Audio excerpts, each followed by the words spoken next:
Butler in East Tennessee is the town that wouldn't drown. Today I want to talk about this really interesting little place that was flooded by Watauga Lake in the 1940s. Old Butler was originally settled in 1768. However, it was incorporated after the Civil War and it was named after Roderick Butler, who led the 13th Cavalry in the Union Army. The railroad came to Butler in 1902, and after this the little town started to flourish. And this, much like any other little town, had everything that you needed. A skating rink, movie theater, it had its own school system, the Watauga Academy, police, public utilities, a dentist, retail stores. However, the little town sitting on the Watauga River was prone to flooding, and in 1940 an especially devastating flood came through that killed 6 people and destroyed part of the railroad. The railroad connected Old Butler to Elizabethton and Bristol, and it was never replaced, so they lost some of that connection with the surrounding community. At this point, the TVA decided that the Watauga Dam needed to be built to control flooding in the area, which meant that Old Butler would be no more. In 1947, they purchased the town for $35,000, and today's money is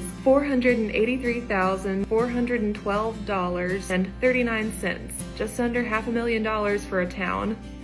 That sounds kind of cheap. About 650 families lived in the area and over 600 had to relocate. Many families moved their entire homes out of there and others had to start from scratch completely. A lot of people had a really difficult time with the move. Much of the town was relocated and now Butler, Tennessee sits next to current-day Watauga Lake. But something that's really cool about Butler is that the history lives on in a very tangible way, and this is why it is called the town that wouldn't drown. The Butler Museum is a really cool place with awesome displays that give visitors a chance to see what life was like in Butler, so their history is not dead. They're open seasonally from May to November, and it looks like a place that I would really enjoy visiting. There's also a festival every year that's held to commemorate Old Butler called Old Butler Days, and this year it's in August on the 22nd and the 23rd. I love that there were people passionate enough about their history and heritage to keep the memory of Old Butler alive.